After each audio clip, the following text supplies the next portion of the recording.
देखेंगे भौतिक विज्ञान का एक प्रैक्टिकल जिसमें हम निकालेंगे प्रिज्म का न्यूनतम विचलन कोण। तो उसके लिए हमें चाहिए एक प्रिज्म और हमें चाहिए एक पेपर सेट और हमें चाहिए एक चांदा और हमें चाहिए एक स्केल और हमें चाहिए इस कार्डबोर्ड और इस चार पिन की सहायता से हम इसे फिक्स कर लेते हैं। उसके बाद हम एक स्ट्रेट लाइन इस पेपर खींच लेंगे जैसा आप देख सकते हो। उसके बाद हम इस प्रिज्म की आकृति का एक यहाँ बना लेते हैं त्रिभुजाकार आकृति से हम लोग खींच लेते हैं। उसके बाद हम लोग इस पर एक परपेंडिकुलर ड्रा किए जैसा आप देख रहे हो। इसके मध्य बिंदु से एक परपेंडिकुलर ड्रा कर लेंगे और फिर चांदे से हमें जितना एंगल का इंसिडेंट लेना होगा यानी आपतन कोण जितने का लेना हम ले लेते हैं। तो यहाँ से 90 to 60 दैट मीन्स कि 30 डिग्री का कोण हम ले लेते हैं। ये हमारा एंगल ऑफ इंसिडेंट है, ये हमारी आपतित किरण है। अब हम क्या करेंगे, इसे हम थोड़ा पीछे बढ़ा लेते हैं कि यदि प्रिज्म ना होता तो जो ये है हमारी किरण है ये वास्तव में यहाँ से होके जाती, ये हमारी इस किरण की वास्तविक स्थिति होती। लेकिन प्रिज्म जब रख देते हैं तो हम देख रहे हैं कि प्रकाशीय किरण विरल माध्यम से सघन माध्यम में जा रही है तो उसका अपवर्तन होगा। दैट मीन्स कि उसका कुछ डेविएशन एंगल होगा जिसे हम ज्ञात करेंगे। उसे कैसे देखा जा सकता है, तो हम एक यहाँ आपतित किरण के पास एक पिन लगा लेते हैं। अब देखेंगे कि ये पिन प्रिज्म की दूसरी तरफ से देखते हैं कि ये जिस जहाँ दिखेगी हम वहाँ एक और पिन लगा लेंगे और दोनों पिन एक दूसरे को जब स्ट्रेट लाइन में देख रही हों जस्ट पॉइंट को हम पिन लगा के एक लाइन खींच लेंगे और हम इस अभिलंब और उस किरण के बीच देख लेते हैं कितने का डिफरेंस है, वही हमारा कहलाता है एंगल ऑफ डेविएशन। आप यहाँ देख पा रहे होंगे कि इस प्रिज्म में हमारी ये पिन जो दिख रही है इसके एकदम स्ट्रेट में हम एक और पिन रख लेते हैं जहाँ ये डिविजिबलाइज हो जाए, यानी लगभग ये यहाँ हमें दिखेगी। जैसा हम देख पाएंगे कि यहाँ हम उस पॉइंट को लगा लेते हैं। यहाँ देख रहे हो आपकी जो हमें वो पिन दिख रही थी पहले अब वो नहीं दिख रही, यानी दैट मीन्स कि ये दोनों एक स्ट्रेट लाइन में है। अब इसे हम रिमूव कर लेते हैं और इस पॉइंट को हम मिला देते हैं। जैसा कि आप लोग देख रहे हो हमने उस पॉइंट को नोट आउट किया, तो प्रिज्म हटाएंगे और उस पॉइंट को हम यहाँ से मिला देते हैं। कुछ इस प्रकार हम मिला लेते हैं,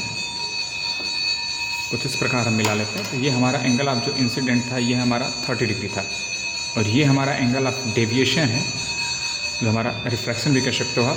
R इज इक्वल टू देखते कितने डिग्री का आता है, तो हम यहाँ पे with the help of compass हम इसे ज्ञात करेंगे। तो हम यहाँ रख लेते हैं ये प्रोजेक्टर, ये कंपास को हम 90 डिग्री पर रख लेते हैं। तो जैसा कि आप देख पा रहे हो कि ये 90 पे है तो जो ये एंगल है ये 20 डिग्री का डिफरेंस है, यानी दैट मीन्स कि इनके बीच का जो कोण बना R बराबर ये 20 डिग्री बन रहा था। तो इस तरीके से हमारा आपतित किरण अगर 30 डिग्री पर है तो इस प्रिज्म के कारण उसका जो अपवर्तन कोण मिलेगा वो हमारा 30 डिग्री का बनेगा, जिसे हम लोग निर्गत कोण भी कहते हैं, इमर्जेंट एंगल। तो उससे हम लोग इसका पता कर लेते हैं। अब इस तरीके से हम एक दूसरा एंगल ले लेते हैं और उस पर भी निकाल लेते हैं प्रिज्म का न्यूनतम विचलन कोण। तो उसके लिए हमें फिर इस लाइन को थोड़ा आगे बढ़ा लेते हैं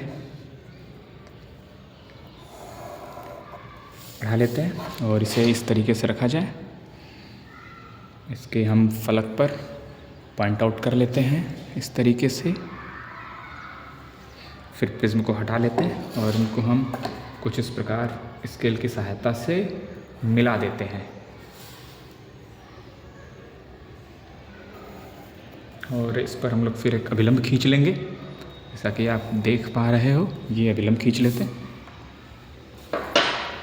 अब हमें जितने एंगल का रिक्वायरमेंट होगा उतने का हम बना ले लेते हैं आपतन किरण, और हम मान लो ले लेते हैं 45 एंगल का, 45, 50 आप जैसा रिक्वायरमेंट हो आप ले सकते हो। चलो हम 50 का ले लेते हैं। दैट मीन्स कि हमारा 90 और 50 के बीच का डिफरेंस 40 डिग्री है, तो हमारा जो ये आपतित किरण है ये 40 डिग्री पर है,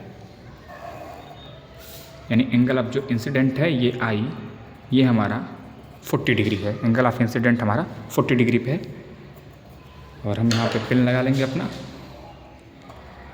कुछ इस प्रकार लगा लेते हैं। फिर हम इस प्रिज्म को यहाँ रख दें और हम देखते हैं इसके दूसरे अपवर्तक फलक से कि देखते हैं कि ये एंगल कितने पर मिलता है हमें, एंगल ऑफ इमर्जेंट रे।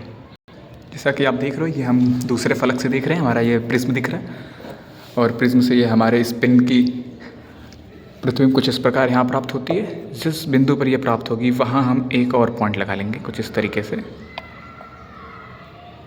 लगा लेते हैं। और आप यहाँ देख पा रहे हो कि ये दोनों लगभग एक स्ट्रेट लाइन में है।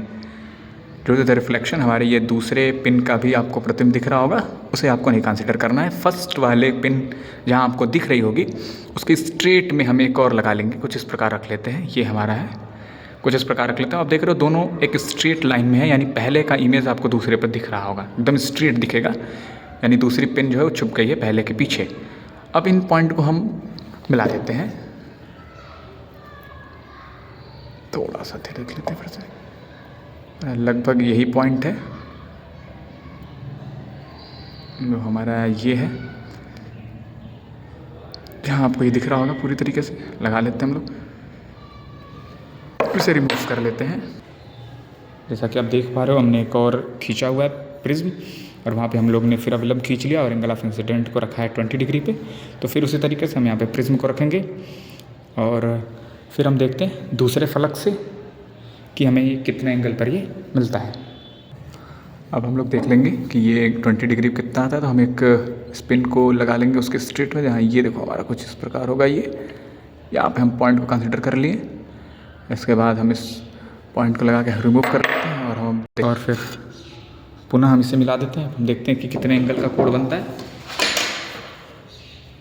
ये लगभग यहाँ से हमारा गया हुआ है, ये हमारा एंगल ऑफ डेविएशन है, जो हमारा आर निकलेगा, उसको माप लेते हैं।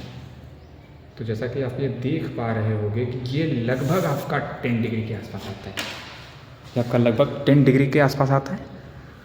तो इस तरीके से हम क्या करेंगे, और अन्य एंगल ऑफ इंसिडेंट के लिए एंगल ऑफ रिफ्लेक्शन को ज्ञात कर लेते हैं। तो हमारा इस तरीके तैयार होता है। जैसा कि आप देख सकते हो मैंने बहुत सारे इस तरीके के अलग अलग एंगल ऑफ इंसिडेंट पर अलग अलग एंगल ऑफ रिफ्लेक्शंस निकाले हुए हैं।